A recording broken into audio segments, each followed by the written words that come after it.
Welcome back to another episode of the VHS Vault. I'm one of your hosts, Jason, and there's your other host, Jason. Welcome, I'm excited. Guys. I'm excited. I can't believe we're here. It only feels like yesterday that you and me had a discussion going, do you like Friday the 13th films? And here we are, Jason, checking out number 10.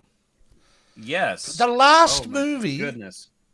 The last movie in that kind of continuity, if that is a thing. If you can even call it a continuity, sure. I don't know. I mean, I don't know how to place this film because I look at Jason X and go, this is the last Jason film. But how does the remakes fit into that, you know? This is the way I see it. Jason movies are like comic books. Every now and again, they have an imaginary story. Yeah. And this is a Friday the 13th imaginary story because we know that New Line was planning Freddy versus Jason. They had the rights to Jason and they had to act on it or else they would lose the rights. And so they decided to act on it while they were getting their stuff together for Freddy versus Jason. Okay. And they came up with this whacked out concept of what if Jason went to space? Because every horror icon at some point or another takes a trip to space. I don't know why, it just happens. A lot of people believe that this was inspired by a skit that was done on Mad TV. Right, okay. Mad TV did a skit called Apollo the 13th. And it had Jason Voorhees in the Apollo module with the 3 astronauts of Apollo 13. That's a great setup. Todd Farmer was the screenwriter for this. He has a cameo in this movie. He also wrote the script, and I think he directed My Bloody Valentine. Okay. Some of the ideas he came up with for this was Jason in the Hood. I would have seen it. Jason in New York City again. Jason underwater. Jason in the Arctic. Jason in LA. Yeah. Jason the snow. You haven't seen Jason with the snow. Yeah. Jason on Safari. These are real concepts that he kicked around. This is my favorite. Jason in NASCAR. But he was really hung up on the idea of having a movie at Crystal Lake in the wintertime because he wanted to see Jason in the snow. Yeah. New Line Cinema. New Line Cinema, however, did not because they did not want another Campers in the Woods movie. So they decided Jason in space. They had to call it Jason X because they did not have the rights to use Friday the 13th. And they actually held a contest where people who wanted to participate in writing the script could write the script. I don't know whatever came of that. I don't know if any of their ideas actually made it into the movie. But this was a movie that was put together very quickly. And the result is, I have no other word for it. It's magic. It's absolute magic. It takes the stupidest concept possible and yet remains charming despite itself. I would say in support of that, I would say it knows what it is. I never think. I feel like the movie is winking at us, going, "Look, we get it.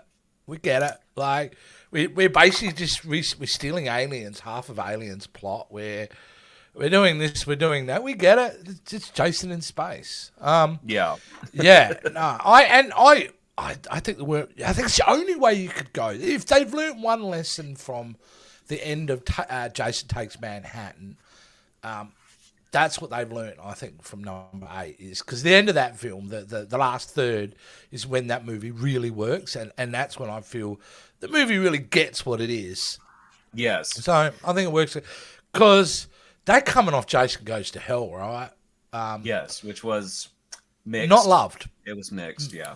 Yeah, not loved. So yeah, and it was if Jason Goes to Hell was 93, I believe, this is 8 years later, 2001. Yes, the first Jason movie of the new century. We should have had Freddy versus Jason at this point. Just throw that We in should, there. and we almost did a couple of times. Yeah, so in the 90s. As I've said before, Friday the 13th Part 7 was originally going to be the Freddy versus Jason movie, and they just could not get the rights sorted out. Apparently, rights are just messed up with these. Still messed up. We've got a prequel series coming that can't reference itself as Friday the 13th either, I think. But they've obviously got the rights to use the Voorhees name and the Camp Crystal Lake and all that, so that'll be interesting to say. Because all I want to see now is a long-form 5-season series about the origins of Jason Voorhees. Mutant Kid in a Lake, I get it. Was that sarcasm I detected there? A little bit. I just want to see another movie where he's slicing up barely clothed teenagers. That's what I want to see. I just want to see a movie. I want to see a movie with the spirit.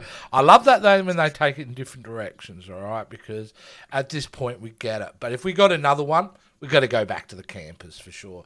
I agree. Let's do the one in the snow. That would be great. Yes. This film comes out with a great, fascinating intro for me. This is very X-Men. It's a great intro with a terrible score.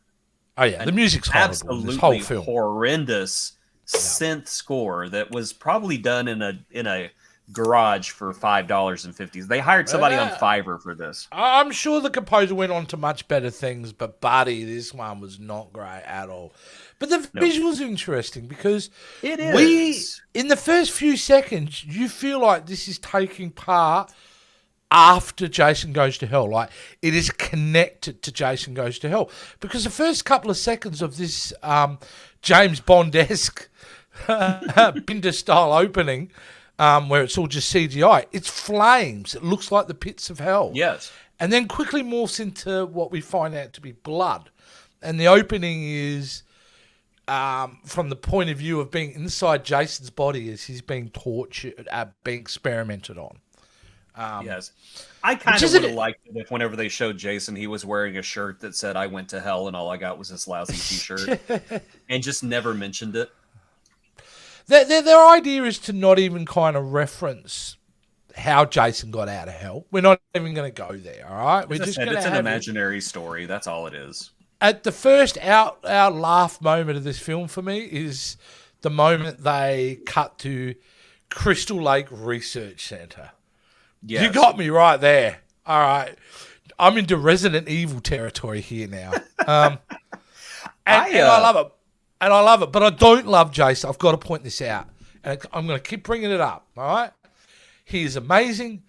But how the hell does Jason already have he been taking Rogaine or whatever that thing is to grow hair? What, have you been reading my notes? I literally put in my notes, Jason has hair now, been using Rogaine. I'm sorry. It's stealing my material. I'm sorry, buddy. I'm sorry. But right? Like, it does make him look like a Ken doll that somebody... Because I'm looking at the hair and I paused a couple of times. That's still a wig, dude. Yeah. That's not his real hair. It's not like Kane went, "Nah, man, you're not touching the hair this time." They still had to apply special effects all over that. So why make it such a significant change? I don't know. To me, it doesn't even look like the same Jason Voorhees. That's what I'm saying. I like to think of these Friday the 13th movies as legends that are being told around a campfire.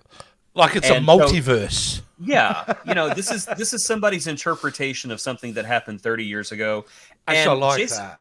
Jason X is the hyperactive 9-year-old that says, okay, it's my turn now. Yeah, he goes to space. Okay, Ricky. And then he grabs a head and he smashes it. Like, I could totally. This is a 9-year-old version. I love that. They're having premarital sex and it wakes them up. Mind you, I reckon that kid you're mentioning is this kid here.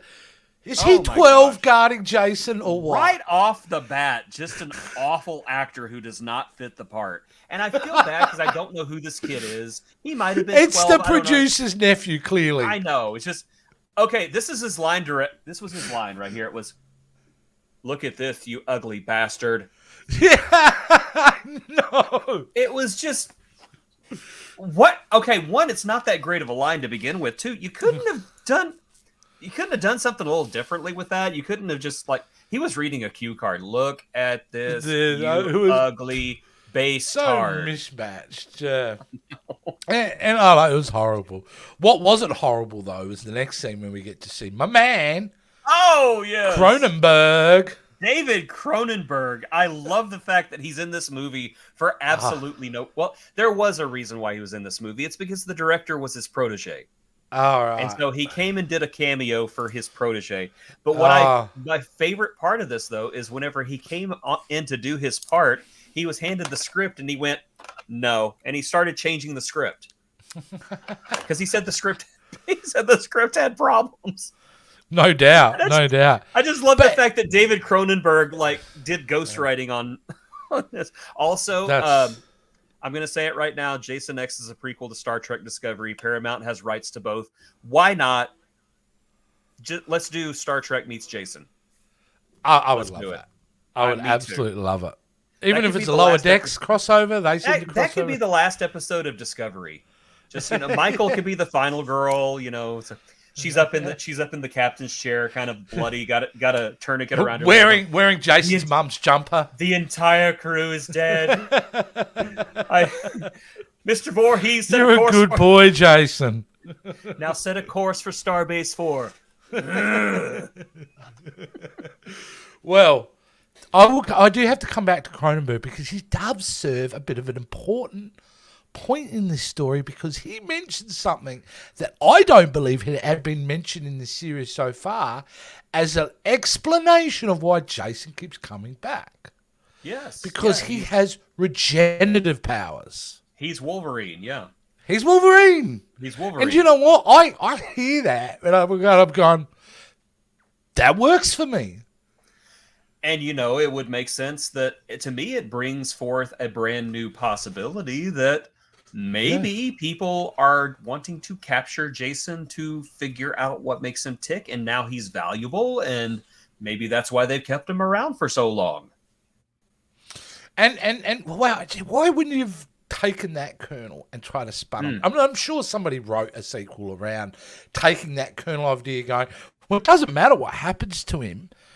He regenerates, even if it's from a couple of cells. That's his ability. He can do that. And I'm down for that idea because that way me too. You don't ever have to work around it. Once that's out in the ether, then that's got to be so freeing to come up with any story you want to come up with. So, no, it was a nice little moment in there, and I dug that quite a lot.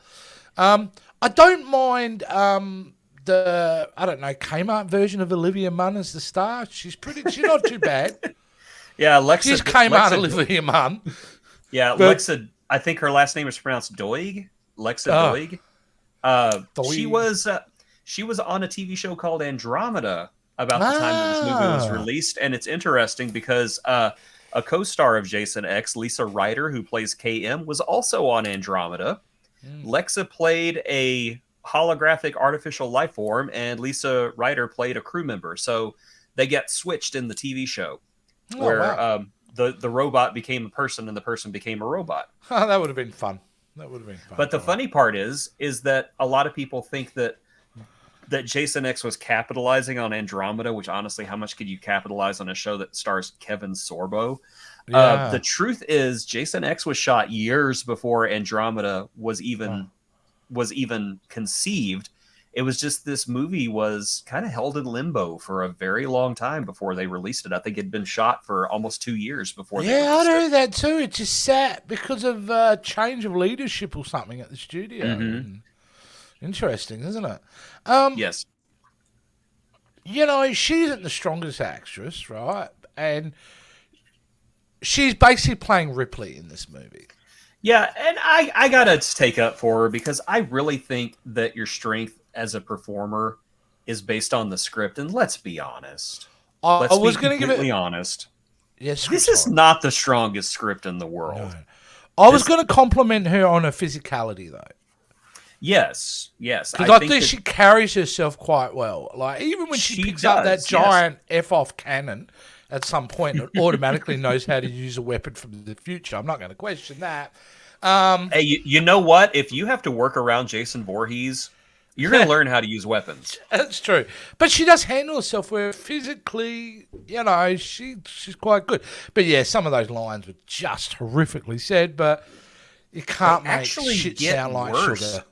Yeah, they actually get worse as the movie goes on, too. Yeah. I noticed in the last 15 minutes, they become like, I'm just wondering, listening to this going, who wrote this? Yeah, like they just didn't care. And I mean, if you're going to steal from James Cameron, maybe steal a few lines of dialogue as well as some of the plot. Yeah, most definitely. Some of the actors in this, I don't mind. The main head of their security force. Oh, yes. He's a great actor. Bronski. I don't know the name of the actor. No, but he's brilliant. He's so definitely a highlight. He's got so much charisma and menace to him. He plays it straight, but everything he says is hilarious. Oh yeah, he also knows what movie he's in. Yes. I also really liked the kid who played Azrael, the one who gets his arm chopped off. Yeah, I've got that moment here. It's really funny. It's pretty funny. Here it is. Yeah. It is. Oh, look at that digital blood. Oh my gosh. I don't know. I really like this kid, and I couldn't pinpoint if he ever did anything after this, but I just thought, wow, he's having so much fun. I wish everybody else was having that kind of fun too. Everybody else. Yeah, the strengths of the film is actually the nanotech. Introducing that was really good. I gotta bring that back in. Boyd Banks, the guy who plays the pilot, is he is a bright light in this movie. He's a Canadian comedian. Yeah. And he's having the time of his life playing this space Jason movie. Yeah. Yeah, look, at this point the crew is built around going, all right, okay, alien, we need these certain archetypes to populate this, which is I can't be critical because it's the right way to go. Oh, yes. Yes. This film isn't something we could start making really big artistic creative decisions at this point. No. You just need a functional plot that people are going to be able to attach themselves to get them from one kill to the other. So I like to think of this. I like to think of this movie as projection paper from the 1980s. Everybody who had to sit there and have their teacher take notes, and it was projected on the board. It was that kind of paper, 2-dimensional and transparent. But I love it for what it is. Absolutely, It still works. Come on. Jason literally wakes up because he senses 2 kids having premarital sex. Yeah.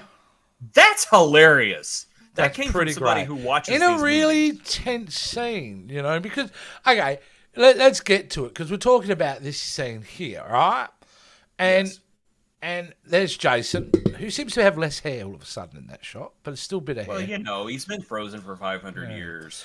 Either way, they're both going to get it. That's what you're thinking. Eventually, they're just toast in that room. It takes a while, but they eventually are. The dialogue, though, honestly sounds like they're making fun of a Friday the 13th movie. Yeah, because they're looking at the body, and the girl goes, well, he's frozen stiff. That's not the only thing that's stiff. Oh, you stop. You make me stop. And they just, go off, stop. You two. Come on, I'm going to insert the scalpel in here. I'd like to insert my scalpel in here. Okay, just get out of here. Just get out of here. Before we even get to that, I have to mention the moment Jason freezes, I just love the stance. Of course. I just love that, how he's frozen in the end. It's like, of course. How else are you going to freeze? How else are you going to keep your Voorhees chilled at the right temperature? Coming back to this scene, which is, the highlight is around this. The best kill of the movie is early on, and it's off the back of this scene. Yes. So why is she smiling and enjoying pulling out that rotting dead eyeball out of Jason's skull? Can you explain that to me? You had to not feel sorry for her at the end. He is so one note, but I like him. Oh my gosh. I like that he is really playing up the the douchebag of it all, the d-bag of it all. I wanted Lexia to just burst into the room and go, Burke! I mean, whatever your name is. Absolutely gorgeously brutal in every way. It is probably my second favorite Jason slaying right there. You know what sells it though? It's not that the face goes in there and it comes out and it's crystallized. It's the pure disdain he has by throwing the body afterwards. Yeah. Like he smashes it, brings it up, and then like, ugh, get away from me. Which, you know, in his defense, I'm really cranky whenever I wake up too. So, you know, imagine Voorhees being cranky like, yeah, because he's got the mentality of a 5-year-old anyway. So got to give it to the film because he's a cranky little boy. We're only 12, 13 minutes in, and Jason, he's loose killing.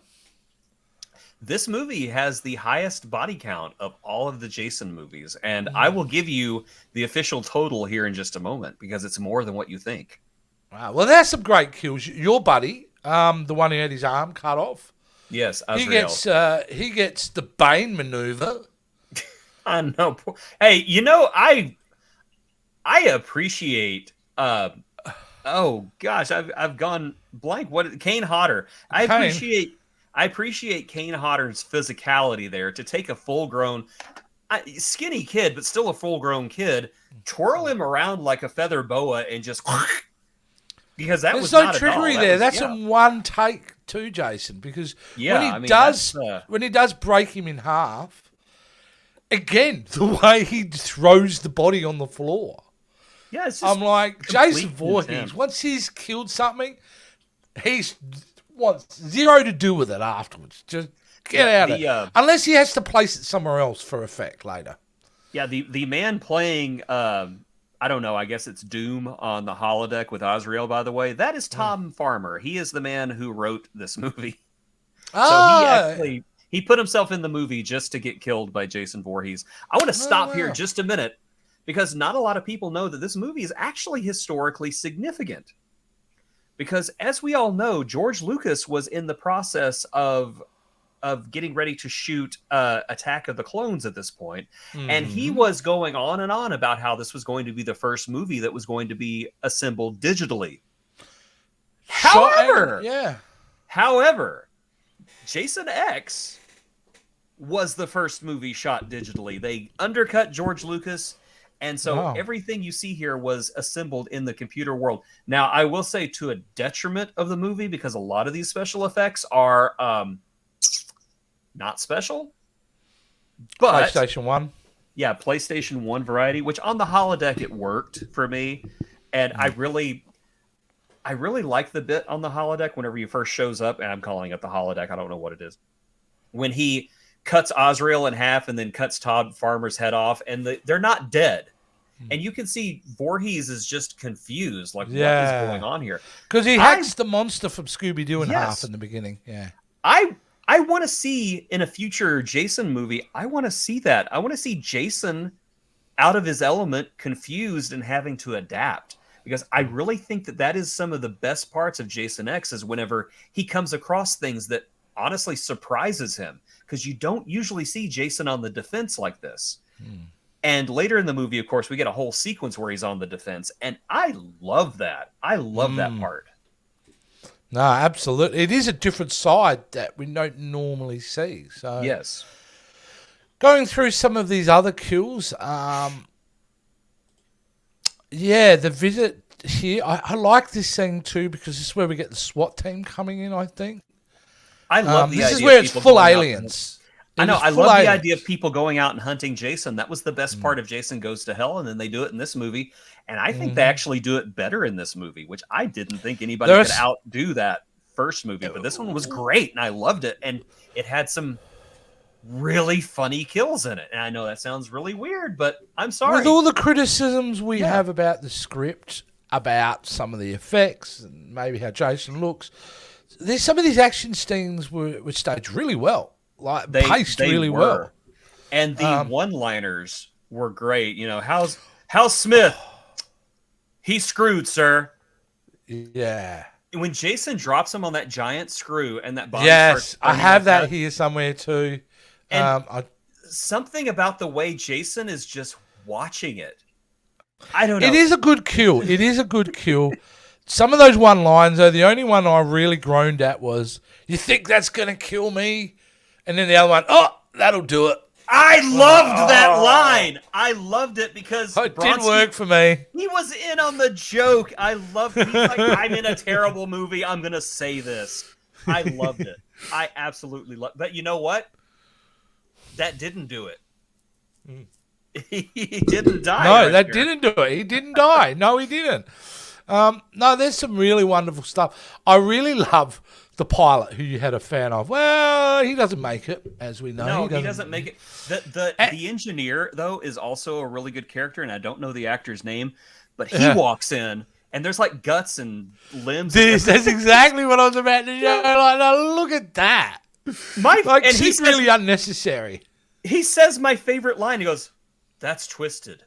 Of course, I've seen much worse. Well, think about context, all right? The last time we get to see the pilot's going like this, right?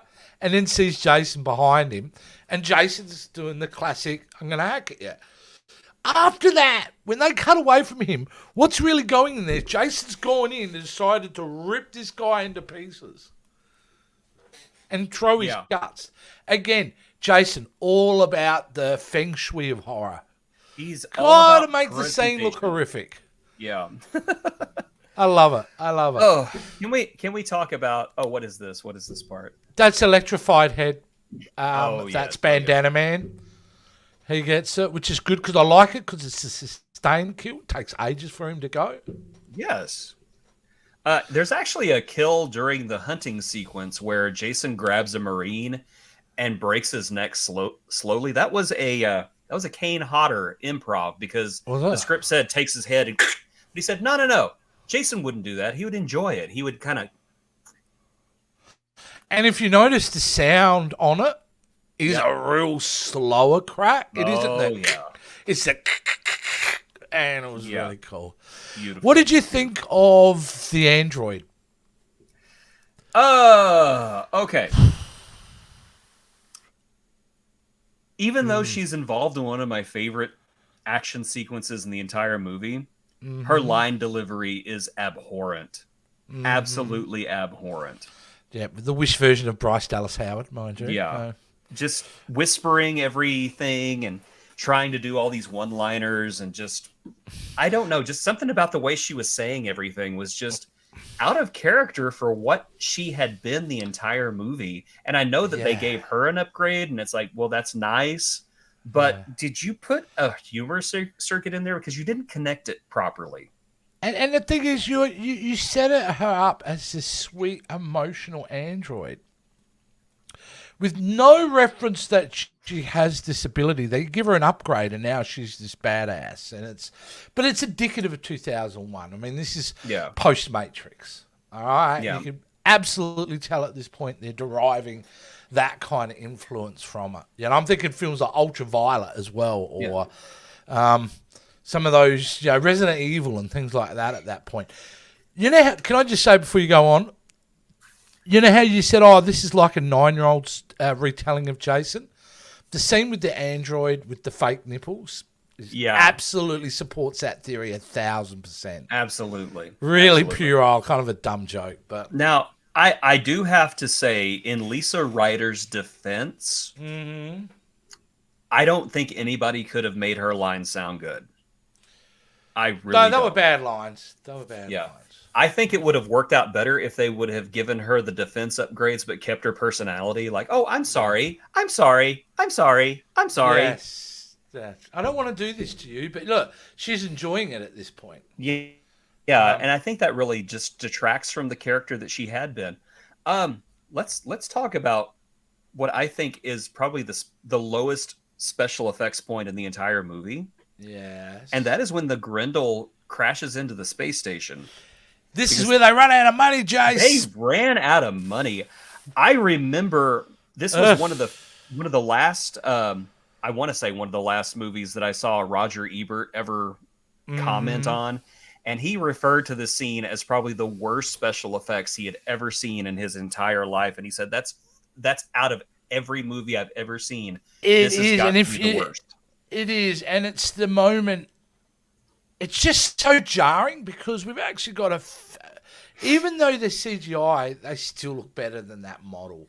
Yeah. And the fact that they do close-ups on a model that's clearly a smaller model too, because no matter how close they were getting, it made it look worse. Like the closer they were getting to the model with their photography, it was that's unfortunately it's a moment that takes you out of the film because you egregiously go, oof, that's like Battle Beyond the Stars type of level effect here. So I wouldn't even insult Battle Beyond the Stars like that. But this movie has 28 kills. However, Todd Farmer confirms the movie actually has over 20,000 deaths due to the Grendel ship's destruction and the Solaris station. Yeah. This include 19,727 people, 207 dogs, 17 cats, 4,713 anglefish, guppies, neons, and mollies, 3 gerbils, 14 rats, a pony, and a Komodo dragon. Okay. I'm just going to say, they will deserve to die, all right? Who builds a space station with zero defense? What happened if a bit of space debris come flying past one day? Maybe that's why they needed all those people on there, is because they always needed a replacement. Like, it's so dumb.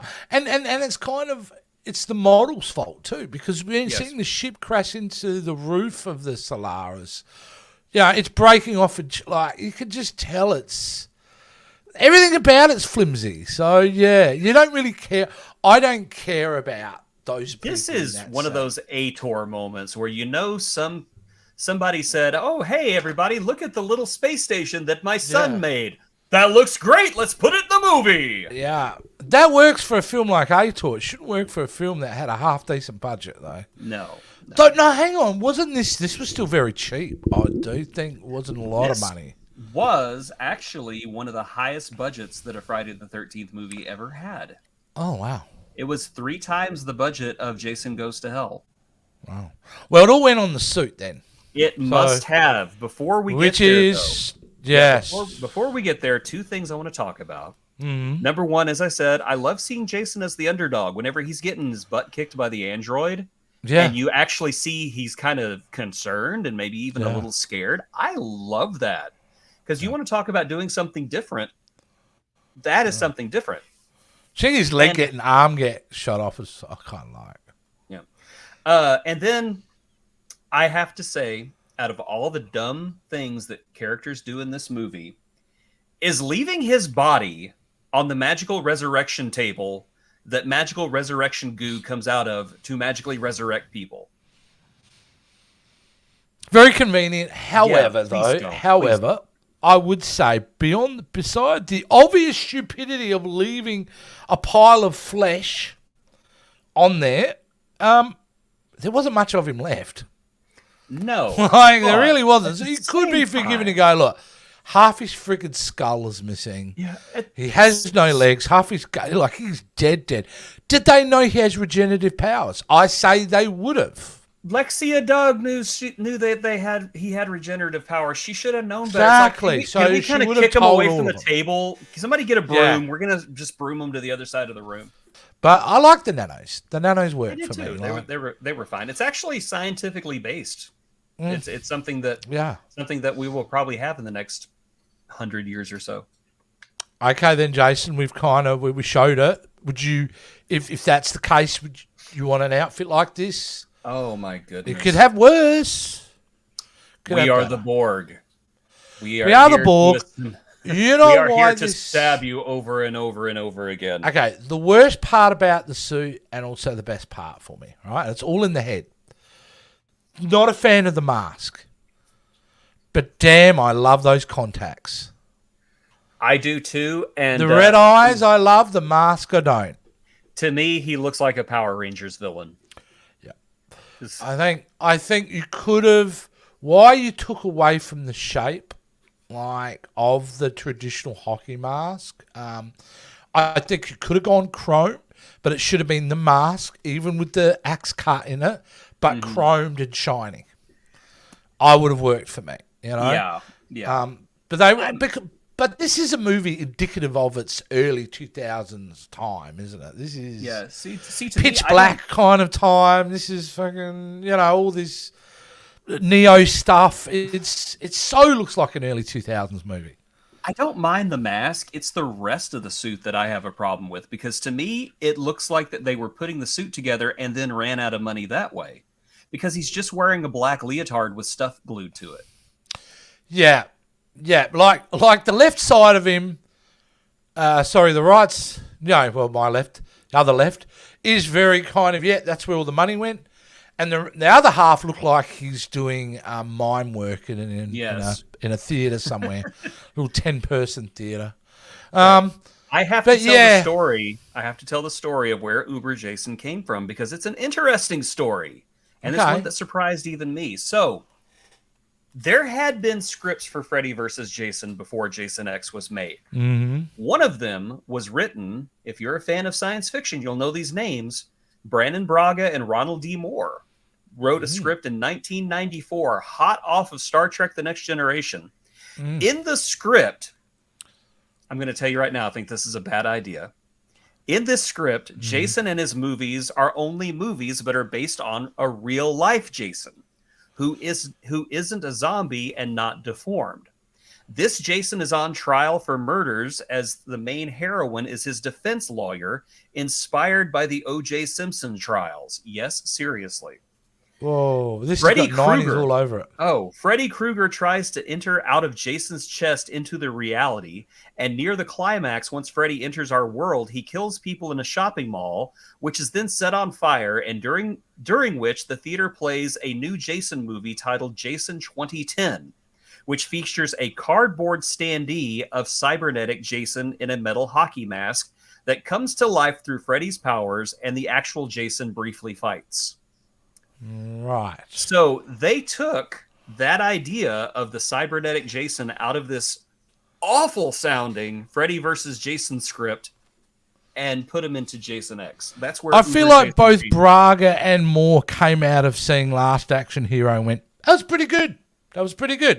I think we could do something with that kind of idea. Because that's what you're doing, really, aren't you? You're like, that's terrible. It's terrible. Yeah, Thank God they never made that. Speaking of terrible, the dialogue, which is already bad in this movie, takes a nosedive as soon as Uber Jason shows up. When Uber Jason shows up, that one guy, I can't remember his name, looks at him and goes, "Whoa, cool." No, Uber Jason can bust. He can't bust through a door in this movie. He busts through titanium steel from space, Jason. Yes. Oh, and we get the immortal line, also catty and campier. This sucks on so many levels. I was so conflicted with that. Part of me was cringing, but the dad joke part of me was going, bravo. I think it would have worked better if they would have gone all out with the gore, with her getting sucked out. But you just see this little bit of hamburger meat going, and it's gone.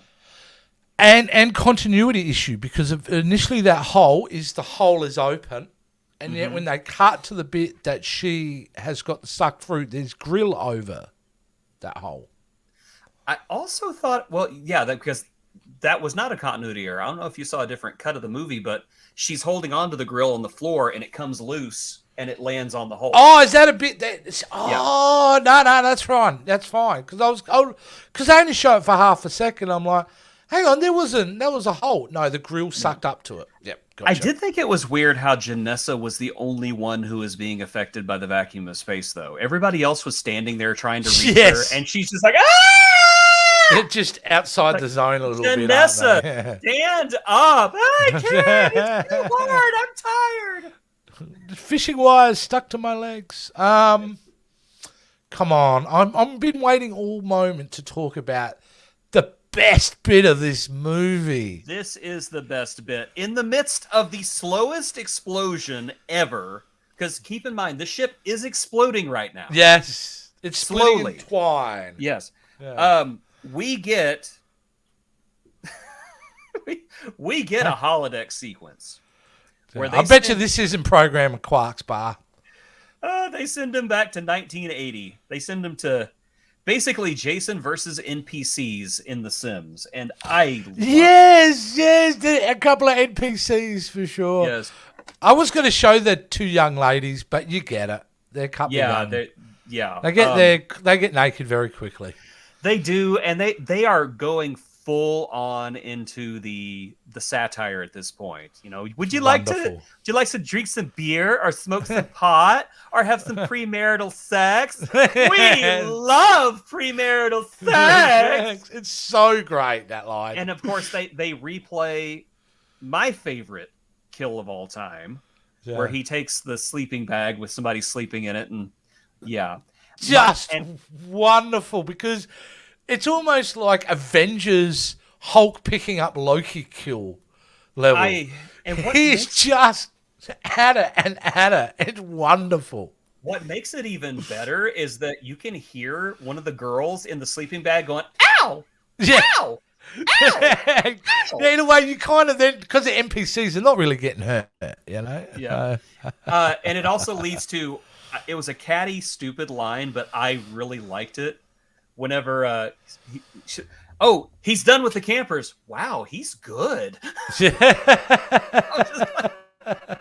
Giving my boy some respect there, yes. Yeah. This 80s sequence, by the way, originally included a cameo from Betsy Palmer.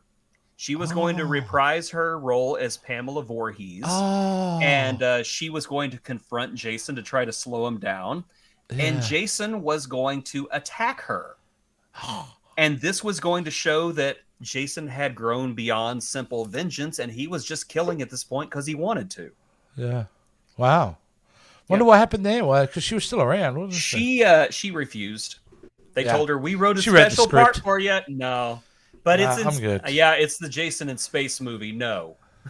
She's actually smarter not to do it because her legacy remains that Betsy Palmer from the first movie. R.I.P. Betsy. The whole thing is, though, the ship has, because I was supposed to make it Solaris and they couldn't, so now they're kind of trying to make it to Earth 2. Convenient Earth 2. And this is where this film, because Jason's now attacking from the outside, again, he gets stuck on that second bit and it blows up in what you could say is model in the back of the workshop type of explosion with a bit of matte background. This is where it gets kind of wonky for me. This is where it gets wonky?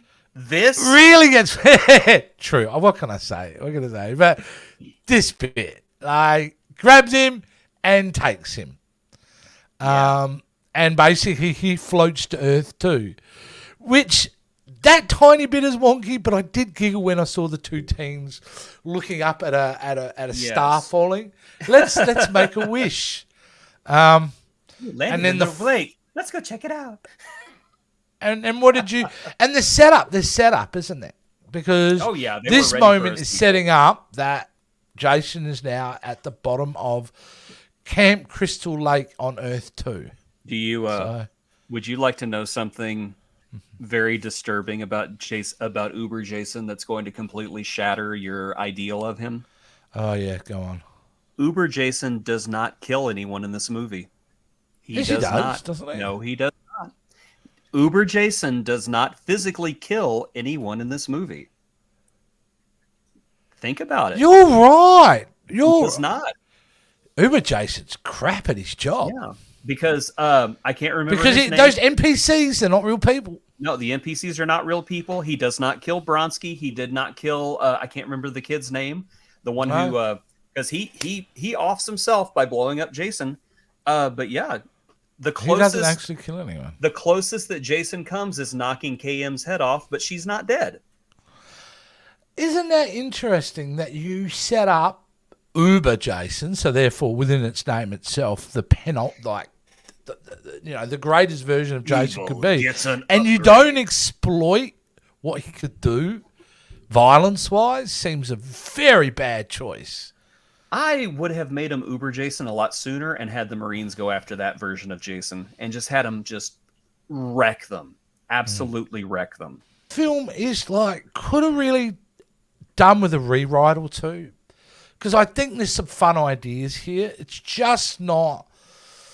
It's just a dialogue. They needed a script doctor to come in and just clean up. Cronenberg to have not just done his pages, but gone through the rest of the script would have been the funny smart thing is, thing to do here. New Line was so convinced that they were going to have this monster hit on their hands that one, they gave them more budget, and two, they were planning sequels.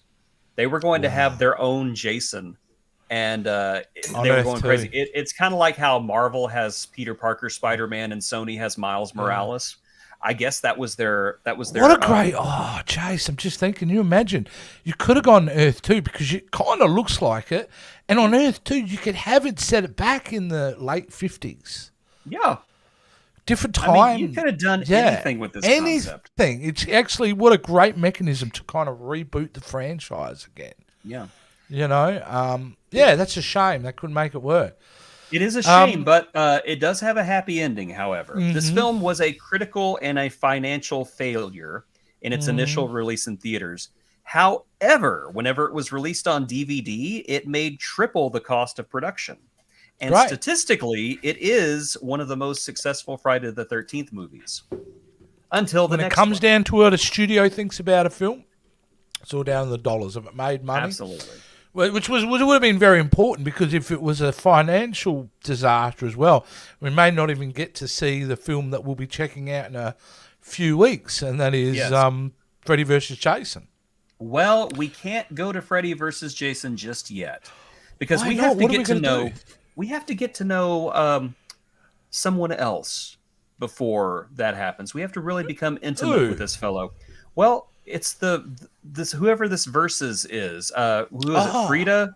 Friday, Friday. I don't know. But yes, we have to check out this Freddy individual. So starting in 2 weeks, where we would normally be looking at a Friday the 13th movie, we're going to switch gears for about a couple of months.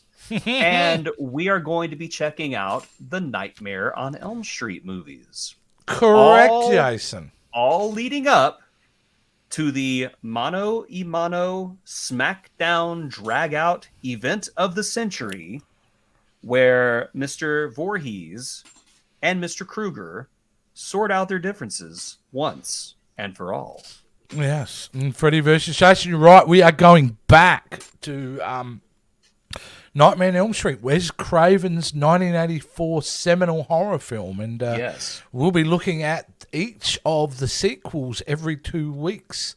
Why every 2 weeks? Because on the other weeks, Jason, we do something else. We watch another movie, and that movie is decided by, well, as you know, the genre wheel. Oh, here we go. My favorite. Here we go. So before we go back and watch Nightmare on Elm Street, we've got to watch something next week. So let's do it. All right. Now, last time we spun this, we hit a drama. All right. The Right Stuff, which you can watch up on the channel right now. Let's see what we get this time. You ready to go, Jace? I could not be more ready. Let's do it. Let's do it. Let's find out what world, what genre, what theme we'll be talking about this week. Well, I'm happy already. Yay! I'm happy. Comedy. Happy. A comedy. Great. I'm pretty happy with that. So let's open up the comedy genre wheel. I don't know how many of these have we done. I think we did Cannonball Run. I think that's the only one we've done. I think Cannonball Run, which is obviously should not be on there. And checking. Oh, it is on there. Let's get rid of that. I'll get rid of that afterwards. If we land on Cannonball Run, guys, we'll just spin again. Bad cleanup. My admin's been terrible lately. But here we go. The one movie I don't want to land on is Where the Arrow's Pointed Right Now. Thank you very much.